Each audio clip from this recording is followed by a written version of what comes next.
E aí, pessoal, joia? Neste momento, né, já passou as avaliações. Espero que todos tenham tido um desempenho satisfatório.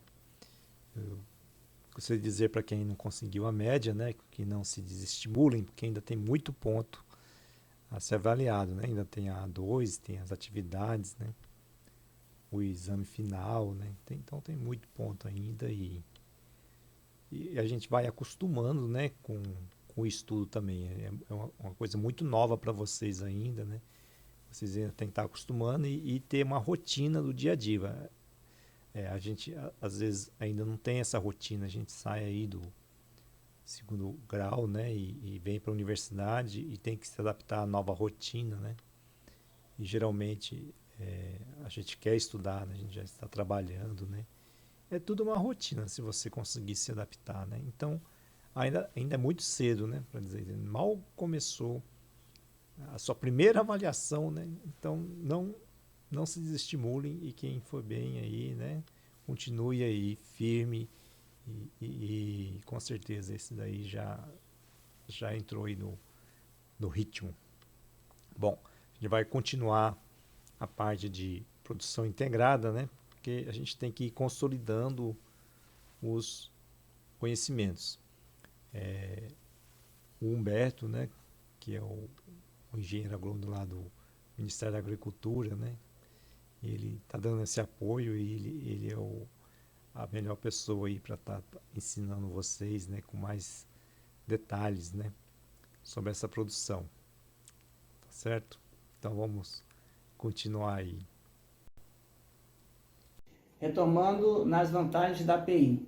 Ou seja, a produção integrada ela traz como vantagens ao produtor a organização da base produtiva, ou seja, os produtores ficam mais organizados para fazer sua comercialização, para fazer a compra dos insumos, produtos de melhor qualidade, isso é importantíssimo para o mercado, valorização de produto e maximização do lucro, por quê? Porque ele tem uma diminuição dos custos de produção, já que ele faz o monitoramento, ele só vai aplicar os produtos químicos, adubos, defensivos, agrotóxicos, se for necessário, não aplica de acordo com o calendário.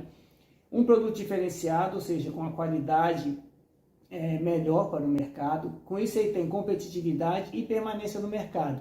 Às vezes o produtor nem recebe tão a mais pelo produto da produção integrada, mas ele permanece no mercado. O mercado dá preferência ao produto da produção integrada em função da qualidade. E quais são as vantagens para o consumidor? A garantia de alimento seguro, ou seja, aquilo que nós falamos, aquele alimento sem resíduos de agroquímica, aquele alimento que pode se consumir sem preocupação nenhuma, de alta qualidade e saudável, né? Como nós falamos, o índice de resíduos, de acordo com os padrões brasileiros e internacionais, ou seja, os resíduos de agroquímicos na fruta são controlados, estão de acordo com o que é recomendado na bula do produto, e a sustentabilidade dos processos de produção e pós-colheita. Isso são as grandes vantagens para o produtor e para o consumidor do sistema de produção integrada. Bom, e quais foram os resultados que a gente já obteve com a produção integrada agropecuária ao longo desses anos? Um melhor controle da produção e redução do custo. Por que redução do custo? Como eu falei, a gente otimiza a utilização de insumos, uma maior rentabilidade ao produtor, porque se ele reduz o custo, acaba que ele aumenta a rentabilidade.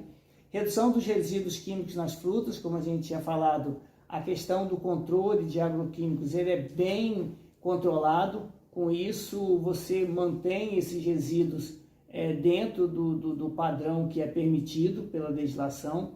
Uma melhoria na qualidade das frutas, da saúde do trabalhador, da saúde do consumidor, ou seja, principalmente o trabalhador, ele tem uma atenção especial, é aquilo que a gente falou de socialmente justo, o trabalhador tem as condições adequadas para fazer o seu trabalho.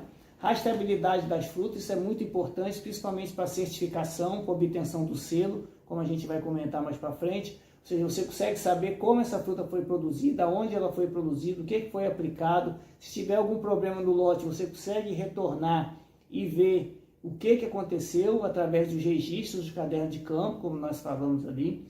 O aumento da competitividade da credibilidade do produto, ou seja, torna o produto mais competitivo em função da qualidade. Conquista de novos mercados, que se o produto tiver qualidade, novos mercados vão querer adquiri-lo. Aumento de exportação, principalmente em função da certificação, né, que é uma certificação oficial do governo brasileiro, nós vamos comentar isso mais lá na frente. Questão ambiental e a sustentabilidade econômica, ou seja, o produtor consegue se manter na atividade economicamente. Bom, e o que a gente tem que botar, ter consciência é que hoje o mundo, as exigências dos distribuidores, das cadeias de supermercado, dos consumidores, é muito grande, é o que a gente costuma dizer, o olho do consumidor, né? Então, o consumidor, ele está de olho de como esse produto foi produzido, ou seja, se essa produção tem respeito ao homem, ao meio ambiente, essa identificação do produto no mercado, se o alimento é seguro, como é que ele foi produzido, se tem rastreabilidade, ou seja, o mundo está cada dia mais exigente na hora de consumir, ou seja, ele não quer só uma fruta bonita, ele quer saber se o trabalhador foi respeitado, se o meio ambiente foi respeitado, se teve desmatamento para produzir aquele produto. Então, essas exigências mundiais também têm que ser observadas e a produção integrada também é ligada e antenada nessas exigências que vêm ocorrendo ultimamente em nível tanto nacional quanto em nível mundial. Bom, aqui são as principais diferenças entre produção convencional, integrada e orgânica.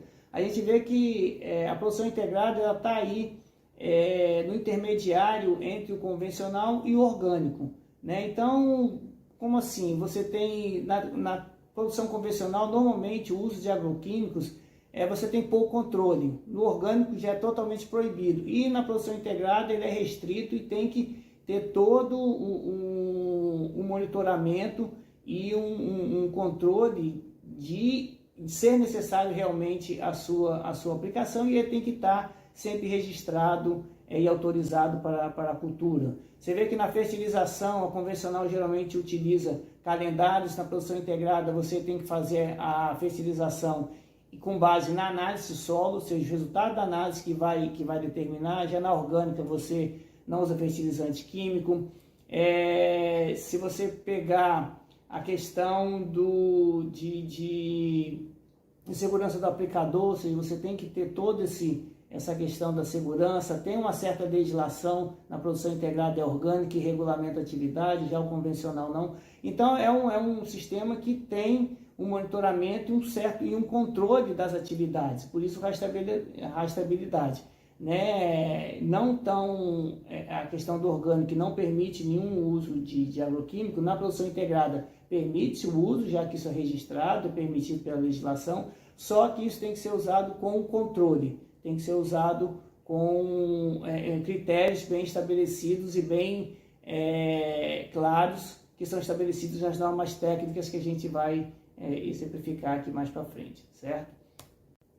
Bom, aí como é que começou essa história de produção integrada? Como é que foi o marco legal?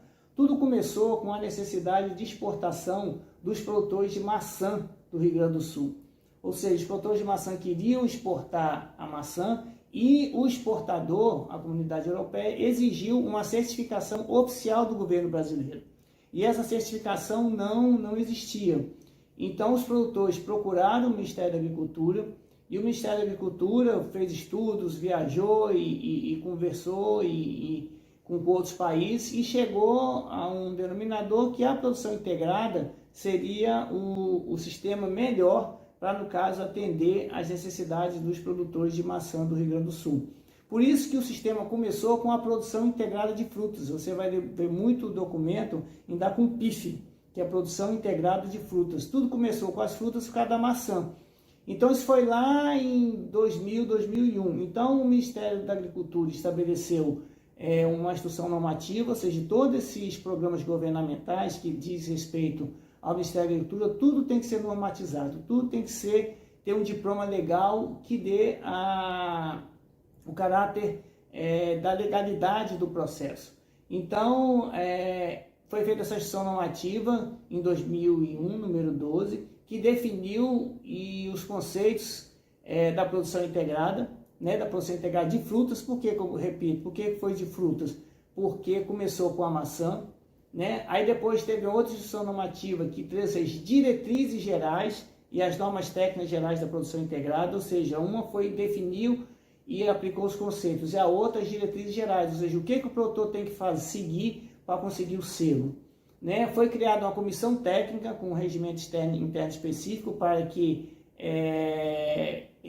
acompanhasse todo esse processo, e juntou-se com o Inmetro. Por quê? Porque o Inmetro é o nosso acreditador nacional.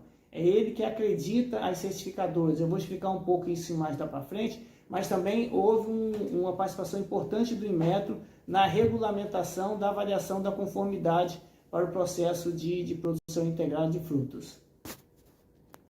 Bom, então essas portarias do Inmetro, elas trazem o regulamento da avaliação da conformidade, ou seja, eles estabelecem como as certificadoras têm que atuar para que dê o selo de conformidade da produção integrada ao produtor. E com isso foi feito as normas técnicas específicas para o produto, ou seja, cada cultura tem uma norma técnica específica. Então tem a norma técnica específica do abacaxi, a norma técnica específica da banana, do caju, da manga, de todas as culturas envolvidas no processo que o produtor tem interesse em certificar.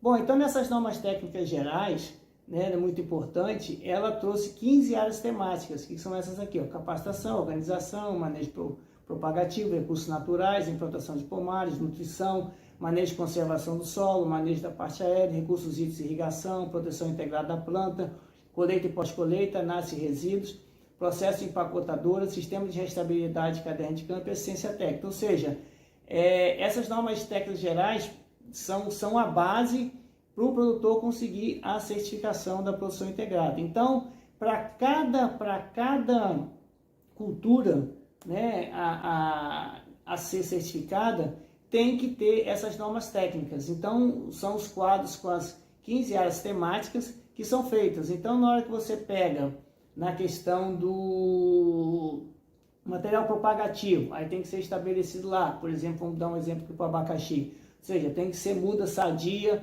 proveniente de pomares, sem infestação de doenças, né? E aí você pode colocar lá que tem que seguir a instrução normativa sobre produção de mudas de abacaxi do Ministério da Agricultura.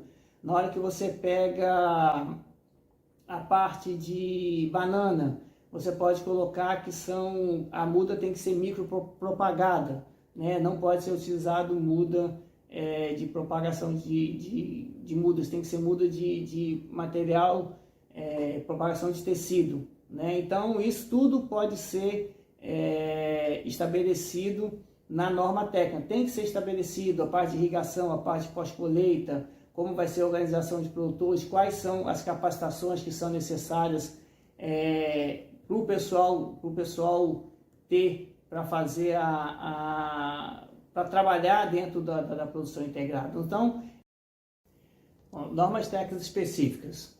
Bom, estabelecido as normas técnicas gerais, que são essas 15 áreas temáticas que nós relatamos aqui, para cada cultura, a gente tem que estabelecer uma norma técnica específica, que vai detalhar essas 15 áreas temáticas para essa cultura. Por exemplo, material propagativo. Vamos dar um exemplo aqui da cultura do abacaxi. O material propagativo deverá ser proveniente de lavouras com baixa incidência de fusariose, sei lá, até 5% de incidência de fusariose, como preconiza a legislação de sementes e mudas para o abacaxi. Então, as mudas têm que ser provenientes de lavoura com esse baixo índice de fusariose. Então, isso tem que ser comprovado que essas mudas vieram de lavouras com baixo índice de fusariose. No caso, por exemplo, de banana, o material propagativo tem que ser proveniente de cultura de tecido, ou seja, muda de laboratório, não pode ser muda de campo. Então, o produtor tem que comprovar que ele utilizou muda proveniente de laboratório. Então, tudo isso tem que ser registrado nos cadernos de campo para que o produtor comprove isso para a certificadora e depois ele consiga a certificação. No caso das capacitações, vai ter que fazer uma capacitação, por exemplo, no caso do abacaxi, para fazer o manejo integrado da fusariose em nível de campo, né? No caso da banana, vai ter que ser os trabalhadores têm que ser capacitados para fazer o manejo da cigatoca amarela em nível de campo. Então, tudo isso tem que ser comprovado e registrado pelo produtor para que no final ele consiga a certificação. Isso são as normas técnicas específicas que vão trabalhar a especificidade de cada cultura, por isso que ela é específica, né? E aí você tem a grade de agroquímica, você tem o caderno de campo, com todas as anotações que você tem que fazer, né? Se você, quando você aduba, quando você pulveriza, o caderno pós-colheita, que são as ações pós-colheita que você faz, e as listas de verificação para auditorias, né? Que são o checklist que a certificadora vai fazer para certificar a sua produção. Então é muito importante, aqui um exemplo do caderno de campo, a pessoa está anotando, ou seja, aqui está anotando o dia que ele está fazendo a poda, ele vai anotar o dia que pulverizou, o dia que adubou, né, o dia que colheu, todas as intervenções que são feitas na lavoura, durante a sua condução, tem que ser registradas nesse caderno de campo, que depois a auditoria vai observar esse caderno de campo e vai ver se tem conformidade ou não com as normas técnicas específicas para a cultura que você quer certificar, né?